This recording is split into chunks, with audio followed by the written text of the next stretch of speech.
ఒక్కొక్క వెజిటబుల్ ఎంత పడుతుందో అయితే నేనేం కాలిక్యులేట్ చేసి చెప్పలేను గానీ, ఆల్ ఓవర్‌గా నేను కొన్న ఈ వెజిటబుల్స్‌కి నాకు జపాన్‌లో ఎంత పడిందో నేను మీకు చూపిస్తాను.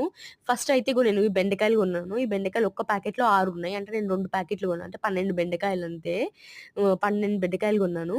మళ్ళీ వచ్చేసి అల్లం కొన్నాననమాట. ఇది అల్లం, జింజర్ గార్లిక్ పేస్ట్ కోసం కొన్నాను. ఎల్లిపాయలు నా దగ్గర ఆల్రెడీ ఉన్నాయి ఇంట్లో. సో, నేను ఎల్లిపాయలేం సెపరేట్‌గా కొనలేదు.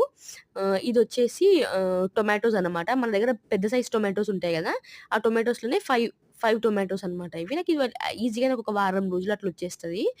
సో, అందుకే టొమాటోస్ అయితే నేను కంపల్సరీ తీసుకుంటాను ఎట్లైనా. ఇవొచ్చేసి ఆనియన్ అనమాట. ఆనియన్ పెద్ద సైజు. ఒక్క ఆనియన్ 350 గ్రామ్స్ ఉంటది.